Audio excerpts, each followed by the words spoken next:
Hello everyone, कैसे उम्मीद करता हूँ बहुत बढ़िया होंगे। और आज मैं अपने फ्रेंड्स के साथ दोबारा जा रहा हूँ हिमाचल में। दो टेंपल जो पिछले ट्रिप में हमसे मिस आउट हो गए थे क्योंकि बारिश के कारण मौसम ख़राब हो गया था। तो यहाँ पे सुबह सुबह का टाइम है, अभी 6 बजे हैं और यहाँ से हमें रोहांडा के लिए कट लेना है, मतलब सुंदरनगर से थोड़ा सा आगे जाके। बट उससे पहले इस बार के साथियों से मिलो। तो ये हैं सारे मेरे इस सफ़र के साथी। तो भाई लोगों चलें आगे। दीपेंद्र तुमने पहली बार देखा तो यार ये जो चीड़ का पेड़ है ना, इसमें ऐसे झिर्रियाँ सी काट दी जाती हैं और फिर रिस के बिरोजा जो है वो इस बोतल में इकट्ठा हो जाएगा। और इस बिरोजा का यूज़ जो है वो तारपिन या दवाइयों में यूज़ होता है। चलेगा, इस ज़्यादा टाइम वेस्ट ना करते हुए क्योंकि मंजिल बहुत दूर है और आज पैदल भी चलना है। तो अभी हम पहुँचे हैं रोहांडा में, जहाँ से कमरूनाग के लिए ट्रैकिंग स्टार्ट होती है। तो यहाँ पे गाड़ियाँ हमने पार्क कर दी हैं। पार्किंग की ऐसी कोई मतलब पार्किंग प्लेस नहीं है, गाड़ियाँ सड़क पे ही आपको ऐसे छोड़ के जाना पड़ेगा। और यहाँ पे पास में ही मार्केट है, कुछ खाने पीने का सामान यहाँ से आप ले सकते हैं। ये देखो यहाँ पे रोहांडा लिखा हुआ है। तो पैदल ट्रैकिंग जो है 6 किलोमीटर बताई जाती है यहाँ से। कमरूनाग जाने के लिए एक और रास्ता भी है जहाँ से आपको ट्रैकिंग लगभग 2 किलोमीटर के आसपास करनी पड़ती है।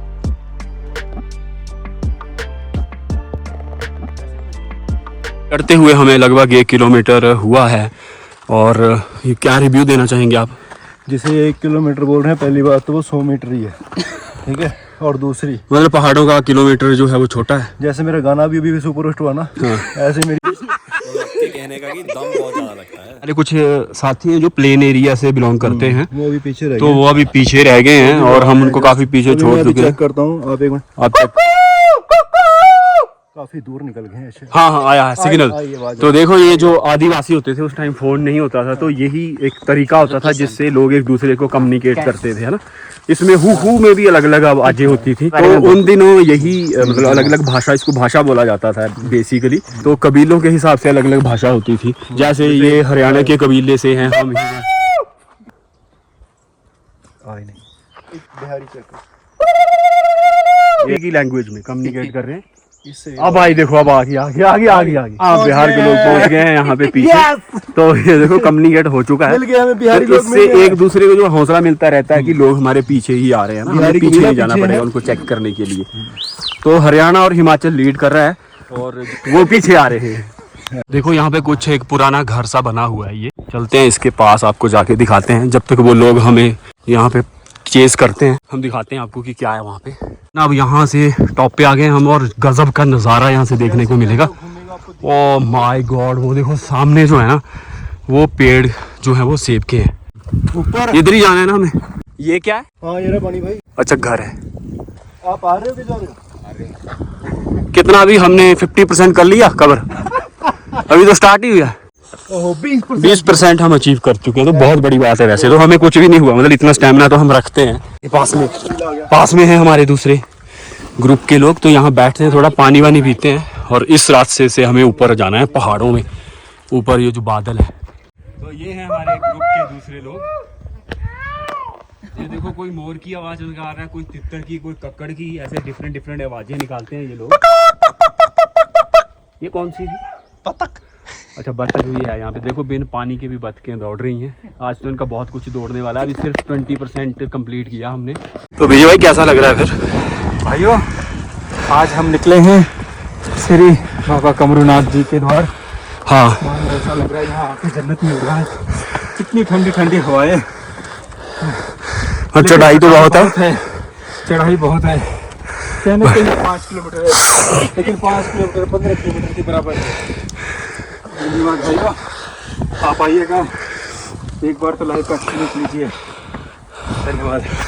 दीजिए आप। कुछ नहीं, आपके मुंह में जुबान नहीं है? कहाँ गए वो पेड़ जो छाया देते थे? भाइयों देखो, इस भरी दोपहरिया में हम निकले हैं दर्शन करने के लिए। हमारे साथ हमारे मित्र गुरनाम भाई जो कैमरा लगातार कवरेज देते हुए अपनी जान को जोखिम में डाल के चलते हुए। सिया जी और हमारे ताऊ जी। ये हमारे ताऊ जी है, जो हरियाणा का है। और एक नालागढ़ से कबड्डी का कैप्टन आ रहा है। कोई बात नहीं, आराम आराम से जाएंगे यार, इतनी जल्दी भी कोई, हम वैसे भी घूमने ही आए हैं ना, टाइम लग जाए तो कोई दिक्कत नहीं है। नपेंद्रा ये देखो डस्टबिन लगाए हुए हैं यहाँ पे, जिसकी हम बात कर रहे थे ना। और लोगों ने कांच के देखो ये बोतलें तोड़ फोड़ के बाहर फेंक दी है। तो बचपन में सबने कहानी तो पढ़ी होगी कि कछुआ खरगोश की जो रेस लगती है, तो कछुआ जो है वो धीरे धीरे चलता है, खरगोश भाग के बैठ जाता है। तो ऐसे लोग होते हैं जो बैठ जाते हैं भाग के। खरगोश कछुओं की भी तस्वीर, और कछुए ये हैं जो देखो आराम आराम से चलते जाएंगे। ये देखो ये चीड़ के पेड़ का है और कई लोग इसको अच्छा सा एक मॉडल डिज़ाइन बना के। तो यज्जू भाई वहाँ जा रहे हैं और हमारे जो दूसरे ग्रुप के लोग हैं वो देखो काफ़ी पीछे रह गए हैं। ये देखो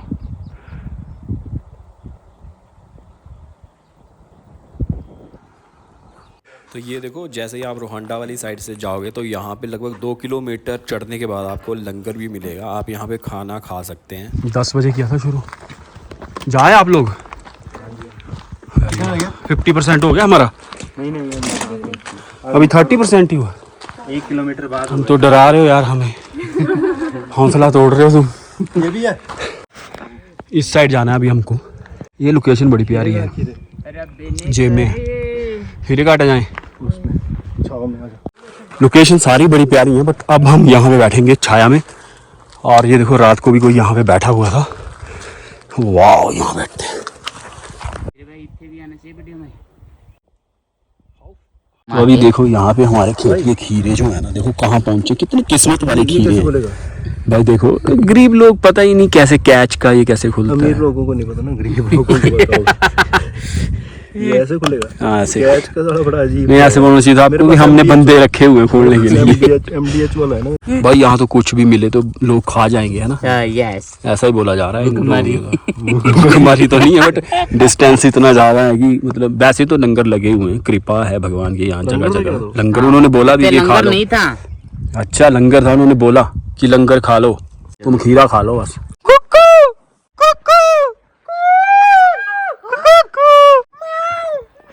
इनके मोर बन गए हैं तभी। ए मोर भाई, ए मोर दी आवाज गड दोबारा निकालना भाई एक बार। वाह यार, सच ऊपर तक लेके जाएगा, ऊपर तक। ये आपको ऊपर तक छोड़ के आएगा अगर आपने इसको खिला पिला दिया तो। किसको? कुत्ते को?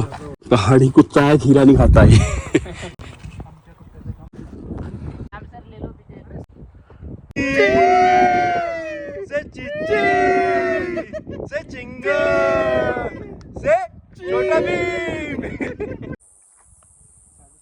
तो ये है मेन गेट। भाई अभी हम यहाँ पे पहुँच चुके हैं और ये निपेंद्र के चेहरे पे देखो कितनी मुस्कुराहट आ रही है, क्योंकि टारगेट जो है वो अचीव कर लिया हमने। और दूसरा रास्ता यहाँ से कनेक्ट हो रहा है और इधर से ज़्यादा लोग आ रहे हैं क्योंकि गाड़ियाँ जो हैं वो पास में आ जाती हैं इधर से। तो ये है जी बाबा कमरू नाग जी के द्वार की शुरुआत यहाँ पे हो चुकी है। अभी हम आगे चल के माथा टेकते हैं और आपको भी दर्शन करवाते हैं। ये झील है, इसमें बताया जाता है कि बहुत सारा धन है, बट आप निकाल नहीं सकते। जिसने निकालने की कोशिश की है उसकी मृत्यु हो गई है। तो ये कुछ इस तरीके से है मंदिर की बनावट। लोगों की देखो श्रद्धा बहुत बड़ी है, तो इतनी हाइट पे भी लोग चलकर यहाँ पे आते हैं। परंपरा के अनुसार कमरूनाग महाभारत के राजा यक्ष हैं और पांडवों ने पूजा की थी इनकी। देव कमरूनाग द्वारा उनकी इच्छाओं की पूर्ति और भक्तों द्वारा झील जो है वो सोने और चांदी के सिक्कों से भर दी थी। झील के तले में बहुत सारे धातु जैसे सोना चांदी के सिक्के मौजूद हैं जिनका आंकलन संभव नहीं है, जैसा कि मैंने पहले बताया। तो यहाँ माथा टेकने के बाद अब हम जा रहे हैं वापस और कल सुबह हमें निकलना है शिकारी देवी के लिए। भाई बंदे बिठा के भी ले आते हैं ये सामान के लिए सिर्फ, है ना? अच्छा अच्छा अच्छा। हाँ ये तो खतरनाक। वही बात हुई जिसका डर था, बारिश लग पड़ी है एकदम से, अचानक से बादल आए और बारिश स्टार्ट हो गई है। तो भगवान ने भी हमारा साथ दिया कि यहाँ पे एक शेड मिल गया है हमें। ये भाई हमारे साथ साथ ही आ रहे, तो यहाँ पे लोगों ने देखो अपने नाम वाम लिख रखे हैं पूरे। तो बारिश रुकती है तभी आगे हम जाएंगे। अभी तो बारिश रुकने के बाद अभी हम जा रहे हैं अपने रूम की और यहाँ पे हमें ठहरना है। चलो उठो भाइयों, जाना है, जल्दी निकलेंगे तो जल्दी पहुँच के वापस भी आएंगे। Come on. हमारे देखो पिछले ट्रिप में भी विजय भाई सबसे पहले उठ के तैयार हो जाते हैं, तो ये तैयार हो चुके हैं, यज्जू भाई भी हो रहे हैं। उससे पहले मैं आपको बाहर का नज़ारा दिखा देता हूँ। बिल्कुल एज पे है, यहाँ पे नीचे एक नदी सी जा रही है और एज पे है ये होटल। और बाहर का नज़ारा कुछ इस तरीके का है। थुनाग है इस जगह का ना, और कुछ ही देर में हम निकलने वाले हैं। तो दूसरे दिन थुनाग से स्टार्ट किया और जंजेली वैली बहुत शानदार वैली है जहाँ पे हम रुके और ब्रेकफास्ट किया। और ये देखो, ये बताता हूँ मैं, यहाँ पे कंस्ट्रक्शन मतलब डिज़ाइन ही अलग सा, एक छोटा सा पुल है, ब्रिज है ये, और डिज़ाइन कितना प्यारा सा बना रखा है, और साथ ही साथ बिल्डिंग का डिज़ाइन भी कितना अट्रैक्टिव सा लग रहा है पहाड़ों के बीचों बीच। और इस साइड भी एक पुरानी बिल्डिंग मतलब पुराना हट सा है। रज्जू भाई वैसे कमाल की वैली है ना, क्या कुछ क्या दिल में क्या आ रहा है? दिल में कुछ नहीं सर, शिकारी देवी से पहले पड़ती है जंजेली। शिकारी देवी से पहले पड़ती है जंजेली वैली है ये। वैली है, बहुत ही खूबसूरत जगह है। अगर आप साइड के व्यूज देखोगे ना, आप देखते ही रह जाओगे सर। ये चैल चौक से अराउंड अबाउट 50-55 के आसपास पड़ता है यहाँ पे ना, 55 किलोमीटर के आसपास पड़ती है। चौक से शिकारी देवी 70-72 के आसपास। हाँ 73 किलोमीटर है वहाँ से। मतलब औसम वाली है, और यहाँ पे ठंड है। इन्फॉर्मेशन जरूरी है क्योंकि हमने बहुत लोगों से पूछा तो बहुत सारी इन्फॉर्मेशन गलती है या मिली नहीं, मतलब कॉन्फिडेंस ही नहीं आया यार उनके ऊपर। तो इसलिए हम सोच रहे हैं कि आप वैसे आओगे तो हमारे साथ ही, क्योंकि आपके अलावा हमारे ब्लॉग कोई देखता नहीं है। बट फिर भी बाई चांस कोई देख ले तो उसके लिए इन्फॉर्मेशन हम दे रहे हैं। तो अब हम आगे चल रहे हैं शिकारी देवी की ओर, और यहाँ से सारी चढ़ाई पड़ती है पूरी। और ये जो वाइट वाइट आप देख रहे हैं, ये एप्पल के ट्रीज़ के ऊपर एक नेट बिछाया हुआ है ताकि जो ओलावृष्टि होती है उससे सेब की फसल को नुकसान ना पहुँचे। और खूबसूरती की अगर बात करूँ तो हर मोड़ पे जाके ऐसा लग रहा है कि थोड़ी देर रुक लें, यहाँ पे फ़ोटो शूट कर लें, उसके बाद ही आगे बढ़ें। कुदरत के नज़ारे भाई इतने ज़बरदस्त वाले हैं ना कि मतलब रुकने पे मजबूर कर दिया हमें। ये देखो, यहाँ से बगीचे, वो सामने किसान खड़े हैं, और ये है पूरी की पूरी वैली ऐसे दिखती है ऊपर से। ये देखो जितने भी वाइट वाइट ये तरपोलिन जैसे नेट लगे हुए हैं, ये सारे के सारे सेब के जो ट्री हैं, एप्पल के ट्री हैं, उन पे लगे हुए हैं ये सारे। और मतलब क्लियरली पता चल रहा है कि जहाँ जहाँ पे भी ये हैं वहाँ पे एप्पल हैं। और घरों की बनावट देखो पूरी कैसी है। ये देखो स्लेट वाले घर हैं ये जो वैसे कमाल की है ना, ये सिया कमाल की जगह है यार। चलो गाइस चलें आगे।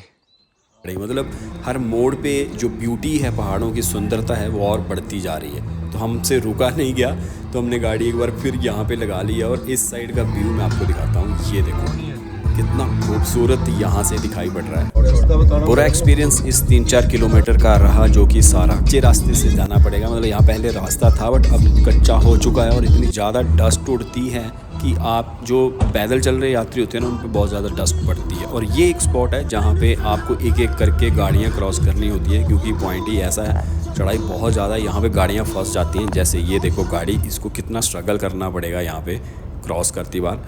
सो एक एक करके इसलिए भेजते हैं ताकि पीछे वाला फंसे ना, या फिर उसका पूरा मोमेंटम बना रहे। और यहाँ पे कह सकते हैं कि 50 रुपये एंट्री फ़ीस भी आपको देनी पड़ेगी, जो कि बिल्कुल गलत है। मतलब रास्ता तो है नहीं, बट फिर भी 50 रुपये ये चार्ज करते हैं। यहाँ की सरकार को देखना चाहिए कि यहाँ अगर आप कुछ चार्जेस ले रहे हो तो वो फैसिलिटी भी आपको देनी चाहिए।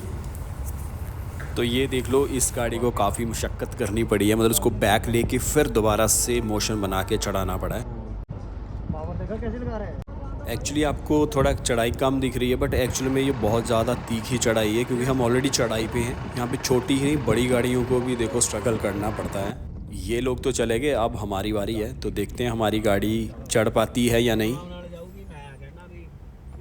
तो ये देखो, हमने रास्ते को देख के पूरा असेस करके उसके हिसाब से गाड़ी को ड्राइव किया, तो इजीली हमारी गाड़ी जो है वो चढ़ चुकी है। और ये ऊपर तक रोड ऐसा ही है, कच्चा रोड। जो पैदल चल रहे हैं उनकी बहुत ज़्यादा दुर्गति होती है, क्योंकि धूल सारी उनके ऊपर गिर के पड़ती है। तो अभी हम पार्किंग में आ चुके हैं। यहाँ से कुछ ही दूर से पौड़ियाँ स्टार्ट हो जाती हैं। तो अभी हमने गाड़ी पार्क कर दी है यहाँ पार्किंग में। पार्किंग यहाँ पे फ्री है। और ये देखो बाहर का मैं आपको दिखाता हूँ। यहाँ पे इस तरीका का व्यू आ रहा है, और वो ऊपर पहाड़ों में, यानी कि ऑलरेडी हम टॉप पे हैं, बट यहाँ से भी ऊपर जाना है। जो ऊपर चोटी दिखाई दे रही है हमें, वहाँ पे मंदिर है। भाई लोगों को चढ़ा ये चढ़े फिर आज दोबारा। बहुत ही ज़्यादा हाइट पे एक्चुअली पहले और दूसरे गियर में ही गाड़ी यहाँ पहुँची है। और यहाँ का व्यू ना ज़बरदस्त है। मतलब जो दूसरे एरियाज़ हैं टॉप हिल वाले, वहाँ से थोड़ा सा डिफरेंट है। यहाँ की धूप भी थोड़ी थोड़ी ऐसी मतलब अजीब सी लग रही है। आज ये भाई लोग हमारे से आगे चले हुए हैं। देखो, जय माता दी भाई लोगों। राधे राधे, जय माता। अब यहाँ से पौड़ियाँ चढ़ने का जो टाइम है वो लगभग 25-30 मिनट में आप ऊपर पहुँच जाते हैं। और ये देखो, अगर आपको यहाँ पे रात को रुकना है तो ये सराय हैं, आप यहाँ पे रुक सकते हैं। तो ये है माता रानी का दरबार जो हमें यहीं से दिखना स्टार्ट हो गया है। अभी हम पहुँच चुके हैं। तो जिस साइड से हम पहाड़ी चढ़ रहे थे उस साइड बिल्कुल भी हवा नहीं थी, पर जैसे ही ऊपर पहुँचे तो दूसरे शोर से बहुत ज़्यादा तेज़ हवा आ रही है। तो ये है माता रानी का दरबार और आप दर्शन कर सकते हैं। उसके साथ मैं यहाँ का इतिहास भी आपको बता देता हूँ कि शिकारी देवी माता भी हिमाचल के मंडी ज़िले में पड़ता है और शिकारी शिखर की पहाड़ियों में स्थित एक मंदिर है जहाँ आज भी छत नहीं पड़ती, मतलब मंदिर के ऊपर आप छत नहीं डाल सकते। कहा जाता है कि इस मंदिर के निर्माण जो है वो पांडवों ने करवाया था। अब आप सोच रहे होंगे कि शिकारी देवी नाम कैसे पड़ा, तो दूसरी धारणा के अनुसार जब भी इस एरिया के शिकारी शिकार करने के लिए यहाँ पे आते थे तो उनको शिकार में सफलता मिले, इसकी मनोकामना वो यहाँ से पूर्ण करवाते थे। तब से इस देवी के मंदिर को माता शिकारी देवी के नाम से जाना जाने लगा। तो यहाँ पे काफ़ी सारे लोग इकट्ठे परिवार सहित आए हुए हैं और भजन गा रहे हैं, नाच रहे हैं। माता रानी की उनके और उनके परिवार पर जो कृपा है उसके लिए शुक्राना अदा कर रहे हैं। तो अभी हम सब लोग भी माथा टेक चुके हैं, माता रानी के दर्शन कर चुके हैं। कहाँ जा रहे हैं आगे?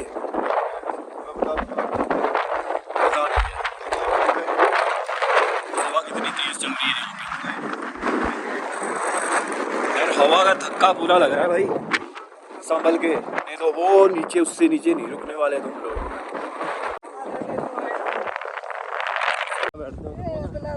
घोड़े पे बैठ। क्या गजब की जगह है यार, देखो। Yeah you are right, you are right. क्या जन्नत है, जंगल के राजा। जंगल के राजा। और देखो ये भेड़ें बकरियां कैसे चल रही हैं और इनका एक्सपीरियंस होता है, ये गिरती नहीं है बिल्कुल भी, है ना। यहाँ पे कुछ और सराएं बनाई जा रही हैं और ये देखो यहाँ पे है हमारी गाड़ी खड़ी, नीचे जो पार्किंग है, तो मतलब वहाँ से यहाँ आना पड़ता है तो लगभग आधा घंटा तो लग ही जाता है। बताया जाता है कि लगभग 800 पौड़ियाँ हैं जो आपको चढ़नी पड़ती हैं। तो अभी हमने माथा टेक लिया, अभी हम वापस जा रहे हैं नीचे अपनी पार्किंग की और अपने घर की ओर। ये देखो जाम कितनी बुरी तरह से फंसा हुआ है, एक के ऊपर गाड़ी एक चढ़ी हुई ऐसा लग रहा है, क्योंकि रास्ता बहुत टाइट है। गाड़ियाँ बीच बीच में जो चौड़ी बसें आ जाती हैं वो फंस जाती हैं। बसें हालांकि इस रूट पे कम चलती हैं, बट एक ही बैड चीज़ है इस रूट की कि जो ये कच्चा है, पैदल चलने वाले लोगों के ऊपर बहुत ज़्यादा डस्ट गिरती है, जो बहुत बैड एक्सपीरियंस रहता है उनके लिए। लोकेशन वाकई में बड़ी प्यारी है। जाती बार देखी थी हमने और सोचा था कि आती बार यहाँ पे रुकेंगे, तो वहाँ पे एक्चुअली ये लोकेशन सारी बड़ी प्यारी है। और मुझे जाती बार यहाँ पे ना एक छोटा सा लकड़ का ब्रिज मिला था, तो हमने यहाँ से ढूंढ निकाला रास्ता, तो यहाँ को है जाने के लिए। पर देखते हैं आगे हम क्या कर पाते हैं। पानी भी है, नहाने का मन भी है, थोड़ी थोड़ी गर्मी है। और चलो मैं ब्रिज दिखाता हूँ आपको, वो पास में ही है, छोटा सा, मतलब बड़ा प्यारा सा है लकड़ का। मेरा तो ये छोटा सा देखो लक्कड़ का ब्रिज है, मतलब ऐसे लक्कड़ के बना हुआ है, मतलब फ्रेम तो चाहे लोहे का मुझे लग रहा है, वो शायद लक्कड़ का ही है यार, ये सारे का सारा लक्कड़ का ही ब्रिज। ये प्यारा सा लोकेशन लगा था मुझे, तो मैंने सोचा कि माथा टेक के आती बार आके इसको कवर करेंगे ज़रूर और यहाँ पे नहाएंगे हम। तो जुबाई हो जाए फिर नहा ले, तो छलांग मारने वाला तो है नहीं क्योंकि मुँह टूट जाएगा। तो यहाँ पे जो वक्त बिताया वो भी याद रहेगा। और हिमाचल की सुंदर खूबसूरत वादियों के बीच से होते हुए वापस लौटे हम अपने घर, बहुत सारी यादें संजोने के बाद। और ये यात्रा हमें हमेशा याद रहेगी दोस्तों के साथ। तो बस दोस्तों, यही था हमारा 2 दिन का सफ़र, जिसमें हमने दोस्तों के साथ काफ़ी सारी यादें इकट्ठा की। तो वीडियो को यहीं बंद करते हैं, मिलते हैं एक और नई वीडियो में, तब तक के लिए बाय बाय, टेक केयर।